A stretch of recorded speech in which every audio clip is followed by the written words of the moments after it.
Welcome to lecture number 9. This is topic 2.2, European colonization, and the theme we're focusing on today is migration and settlement. The learning objective that you should be able to master at the end of the lecture is explain how and why various European colonies developed and expanded from 1607 to 1754. The first key concept is Spanish efforts to extract wealth from the land led them to develop institutions based on subjugating native populations, converting them to Christianity, and incorporating them with enslaved and free Africans into Spanish colonial society.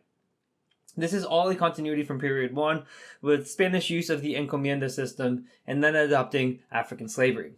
The Spanish mission system is established in this historical period as well. The practice of intermarriage and religious conversions continue, and so that will further incorporate non-Spanish into colonial society. The dominant ethnic group in Latin America soon becomes mestizo, people who are of mixed ancestry that they are native and Spanish. The next key concept deals with the French and the Dutch. French and Dutch colonial efforts involved relatively few Europeans and relied on trade alliances and intermarriage with American Indians to build economic and diplomatic relationships and acquire furs and other products for exports to Europe. The French established their first settlement in North America in Quebec in 1608. It's founded by Samuel de Champlain, and by 1607, another explorer, Marquette, explores the northern portion of the Mississippi River, and then De La Salle makes it all the way down to the Mississippi River, finally reaching New Orleans. The port of New Orleans is established in 1718 and quickly becomes a large trading center to export these furs and other North American items that were exported back to Europe. Most of the French that went and settled in North America were single male traders. They didn't come in family units, as we'll see the British will do later on. The fur traders are called coureurs de bois, that translates to runners of the woods. They're going to be the ones that build amicable relations with the Native Americans. They ally themselves with some and usually adopt their allies as native enemies as their own. One of the images on the screen depicts Champlain and his crew aligning themselves with the Algonquins and fighting the Iroquois. Remember, the Iroquois Confederacy was the dominant group in the region that makes up modern-day New York.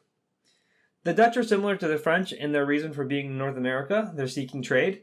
The Dutch exploration began with Henry Hudson. Henry Hudson was British, but his exploration was sponsored by the Dutch, and therefore all of the territory he explores becomes Dutch claims. The Dutch colony of New Amsterdam is going to be controlled by the Dutch West India Company. They're given complete control and are responsible for the economic activity. The Dutch West India Company will try and entice Dutch people to move to North America. These are called patroonships, but overall, the most of the Dutch that lived there were Dutch traders trying to extract resources to send back to Europe. Most of them lived near trading posts, and they were less likely than the French to marry with Native Americans. As was mentioned in the previous lecture, the Dutch colony is later absorbed by the English in the late 1660s. The land is later awarded to the Duke of York, hence the name change to New York.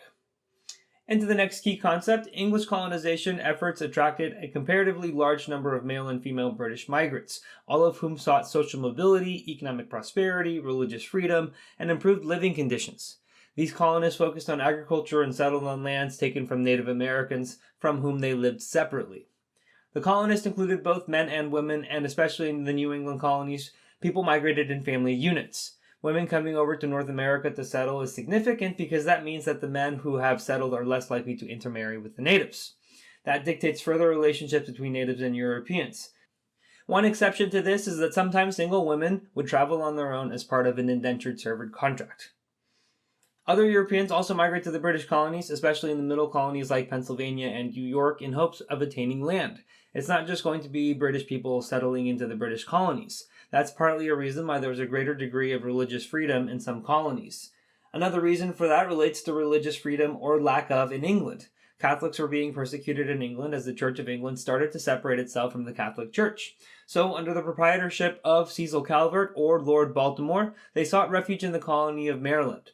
Eventually, Protestants moved there as well and outnumber the Catholics, so it prompted the religious toleration of Catholics to be codified. That means written into law.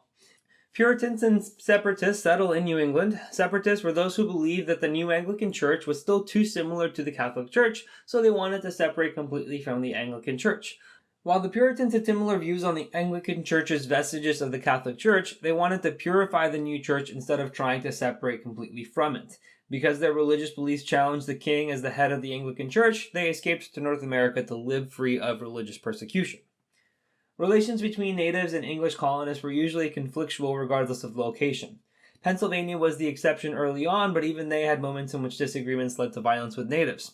Here is a list of separate conflicts across the different colonies: the Anglo-Powhatan Wars in 1610 and 1622, the Pequot War in New England in 1636, and then Metacom's War in 1675. The Pequot War and Metacom's War are New England's Puritans trying to expel the natives that lived in the area. It's important to note that in both of these conflicts, the New Englanders had native allies. In fact, in Metacom's War in 1675, New England had the Pequots as their allies against Metacom and the confederacy of tribes that he puts together to try and battle with the New Englanders. Relationships with Native Americans, and especially Native relationships amongst themselves, were complicated. They were not monolithic, meaning that not all Native Americans fought against Europeans, and sometimes the rivalry between Native Americans was stronger than the rivalry between Native Americans and Europeans, leading to some complicated coalitions in those wars. As stated before, Pennsylvania was trying to be unique in its relationship with Native Americans. When William Penn first established the colony, he traded with the Native Americans for the land that they would settle on. That's commemorated here on the painting called Penn's Treaty with the Indians. But eventually, because of all the people seeking land that settled on Pennsylvania, they start to encroach on Native Americans' land, and again, that leads to more conflictual relations with natives. Another way in which Pennsylvania was unique was in its diversity. William Penn sought settlers from all over Europe. He was offering generous land grants for anyone that would settle in North America. His Quaker background really led to a more religiously tolerant colony because the Quakers themselves had experienced religious persecution while in Europe. The image on the screen shows what a Quaker meeting looked like. Both men and women attended, and the meeting progressed based on whoever rose up to speak. Both men and women were able to speak up at these meetings and exhibited more equal gender roles to their religious beliefs and practices. His advertisements are spread in the form of pamphlets, and a large contingent of Germans took up this offer. Also on the screen is an etching from Germantown, Pennsylvania. It depicts the Pennsylvania Dutch. The Pennsylvania Dutch are a group that still claim descendants in Pennsylvania, and they still live in somewhat isolated communities even to this day, but they are not Dutch from the Netherlands. They are actually the Pennsylvania Deutsch. Deutsch being the German word for German. Over time, it devolved into people calling them the Dutch, even though they even to this day speak a version of German in Pennsylvania. Economic activities that were prevalent across the colonies varied based on the region of the colonies. In New England, as a result of the lack of arable land, they practiced things like shipbuilding. The diagram on the screen shows what common shipbuilding looked like. Agriculture in the southern colonies was the main economic activity, and it was tobacco that was the main cash crop. The tobacco plant seen on the screen could be grown by small farmers or large plantations. In addition to the planting and harvesting, the tobacco plants required a drying process. It was quite labor-intensive. At first, the plantations were being worked on by white Europeans or British workers that would come to the colonies under the headright system. Indentured servants would sign a contract in which they would give labor to plantation owners for a set number of time, usually 5 to 7 years, and in return, they would have their passage paid for to North America. At the end of their contract, they would sometimes be rewarded with land or with supplies for their own plantation. As time went on, the land rewards at the end of the indentured contracts were less and less ideal. It meant that more indentured servants had to sign another contract of indenture, leading to a larger proportion of unhappy, landless whites in the plantation colonies, which will lead to Bacon's Rebellion and the rise of enslaved African labor in the British colonies. We'll cover that in greater length in a future lecture, but for now, the recap on this topic is right here. The French explored widely across North America using the St. Lawrence and the Mississippi River. The Dutch settled in modern-day New York. They were involved in the fur trade. Some British colonies were established for religious freedom. The examples are New England, Maryland, and Pennsylvania.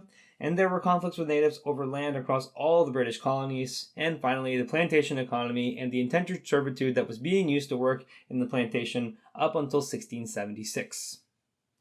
Thank you for watching. If you would like to watch the next lecture, you can click on the video link on the screen. And if you are looking for more practice to help you on the AP exam, you can visit APUSHslides.com. I wish you the very best in all of your studying and look forward to seeing you back on the next lecture.